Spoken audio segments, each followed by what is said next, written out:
Shalom, salam sejahtera, salam kasih di dalam nama Yesus. Kita bersyukur atas kesempatan kita boleh beribadah. Kita bersyukur minggu ini kita boleh memperingati penderitaan yang Yesus alami. Dan hari ini kita boleh beribadah bersama-sama memperingati kebangkitan Yesus.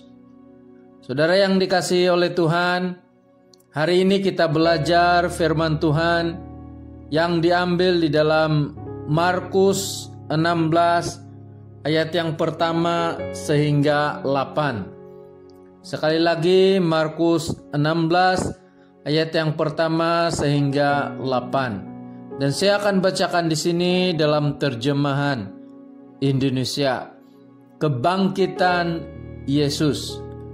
Setelah lewat hari Sabat, Maria Magdalena dan Maria ibu Yakobus serta Salome membeli rempah-rempah untuk pergi ke kubur dan meminyaki Yesus. Dan pagi-pagi benar pada hari pertama minggu itu, setelah matahari terbit, pergilah mereka ke kubur. Mereka berkata seorang kepada yang lain, "Siapa yang akan menggulingkan batu itu bagi kita dari pintu kubur?" Tetapi ketika mereka melihat dari dekat, tampaklah batu yang memang sangat besar itu sudah terguling. Lalu mereka masuk ke dalam kubur dan mereka melihat seorang muda yang memakai jubah putih duduk di sebelah kanan. Mereka pun sangat terkejut. Tetapi orang muda itu berkata kepada mereka, "Jangan takut. Kamu mencari Yesus orang Nazaret yang disalibkan itu. Ia telah bangkit. Ia tidak ada di sini. Lihat, inilah tempat mereka membaringkan dia.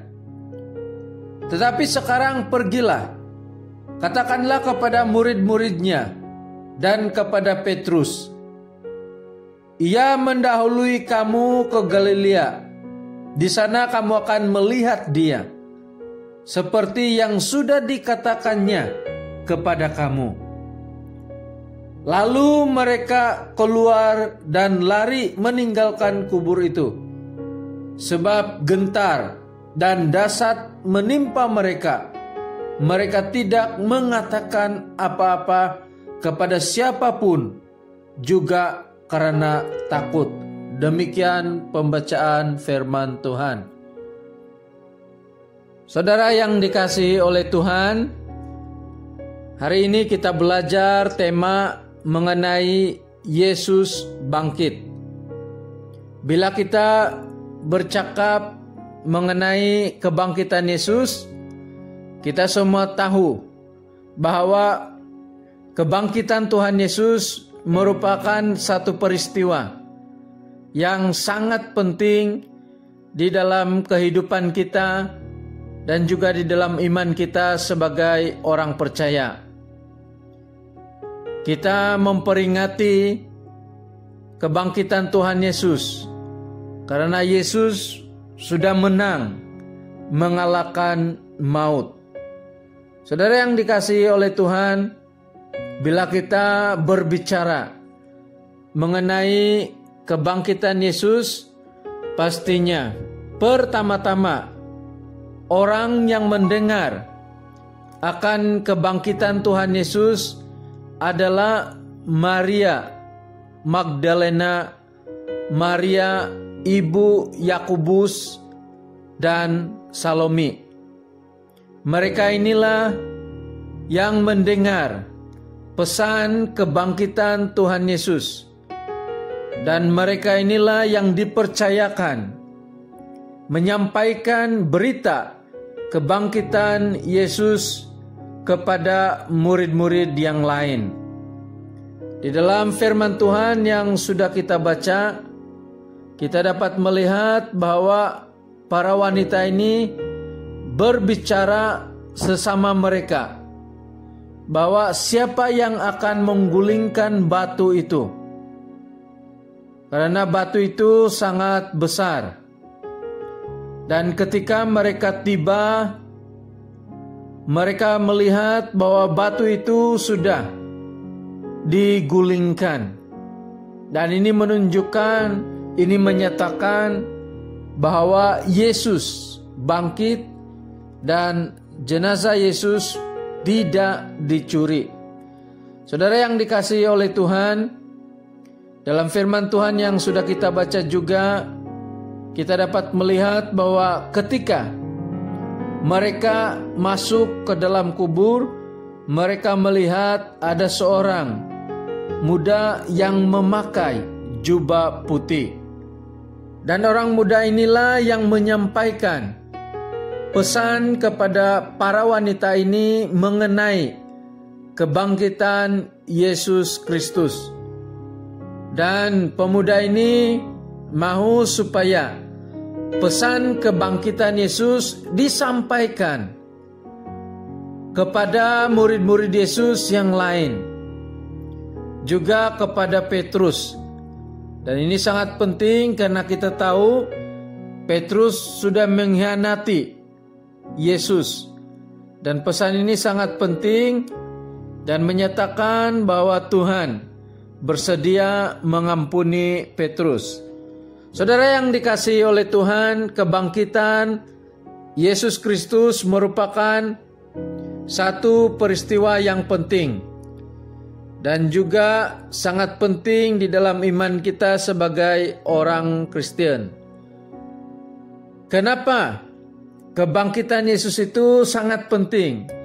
Sebab kebangkitan Tuhan Yesus ini menyatakan bahwa Tuhan Yesus menepati janjinya ketika dia berkata kepada murid-muridnya bahwa pada hari yang ketiga dia akan bangkit. Dan ini mengajar kita bahwa kita boleh mempercayai janji Allah, janji Tuhan, karena dia akan menepati janjinya. Dan Tuhan tidak akan berdusta. Kebangkitan Yesus ini juga penting untuk menyatakan bahwa Tuhan menggenapi firman-Nya di dalam Alkitab. Di dalam Lukas 24 ayat 46 ada tertulis demikian. Mesias harus menderita dan bangkit dari antara orang mati pada hari yang ketiga. Jadi berita kebangkitan Yesus ini merupakan penggenapan di dalam Alkitab. Kebangkitan Tuhan Yesus juga penting sebagai jaminan bahwa orang yang mati juga ada kebangkitan. Saudara yang dikasihi oleh Tuhan, Kristus sudah dibangkitkan daripada kematian. Itu jaminan bahwa mereka yang sudah mati akan ada kebangkitan juga. 1 Korintus 15 ayat yang ke-20. Saudara, kebangkitan Tuhan Yesus juga menyatakan bahwa Yesus adalah anak Allah yang berkuasa. Roma 1 ayat yang ke-4. Saudara yang dikasihi oleh Tuhan, memang Yesus sudah bangkit. Yesus sudah mengalahkan maut. Sehingga setiap kita yang percaya kepadanya memiliki harapan untuk bersama-sama dengan Yesus di sorga. Sebab itu saudara yang dikasihi oleh Tuhan, jangan sia-siakan keselamatan, jangan sia-siakan kesempatan kita hidup di dunia ini. Gunakan waktu yang ada untuk terus menjadi berkat. Gunakan waktu yang ada untuk terus melayani Tuhan. Gunakan waktu yang ada untuk melakukan kehendak Tuhan. supaya kebangkitan Tuhan Yesus tidak menjadi sia-sia. Tuhan memberkati kita. Mari kita berdoa untuk firman Tuhan yang sudah kita dengar dan pelajari. Bapa di sorga, terima kasih, kami bersyukur atas firman-Mu yang sudah kami dengar. Sungguh kami percaya, kami yakin bahwa Yesus menderita, mati, dan bangkit dari kematian. Yesus bangkit untuk mengalahkan maut, supaya kami juga akan ada kebangkitan bersama-sama dengan Yesus di dalam kerajaan-Nya. Terima kasih Tuhan atas firman-Mu. Biarlah kami sebagai anak-anak Tuhan akan terus hidup sesuai kehendak Tuhan, melakukan firman Tuhan dan menjadi berkat bagi Tuhan. Kami mau berdoa supaya Tuhan memberkati anak-anak Tuhan dimanapun berada. Memberkati kehidupan mereka. Yang sakit Tuhan sembuhkan, yang ada pergumulan Tuhan berikan jalan keluar. Di dalam ekonomi keluarga Tuhan berkati pekerjaan. Bahkan anak-anak kami, pendidikan anak-anak juga Tuhan berkati.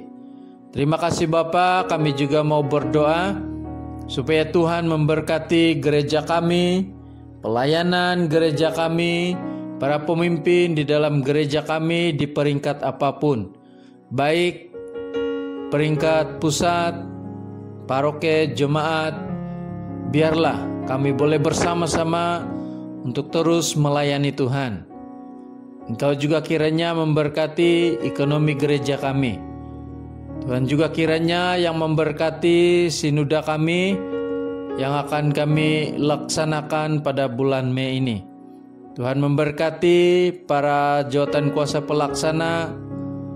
Biarlah kami dapat melaksanakan sinuda kami dengan baik. Karena campur tangan dan pimpinan Tuhan. Segala keperluan Tuhanlah yang memberkati, Tuhanlah yang menyediakan. Terima kasih Tuhan, kami juga mau berdoa supaya Tuhan yang akan terus memberkati negara kami. Tuhan terus memberkati para pemimpin di negara kami. Terima kasih Tuhan, kami serahkan semuanya dalam tangan-Mu. Di dalam nama Yesus, Tuhan penebus kami yang hidup, kami sudah berdoa. Amin.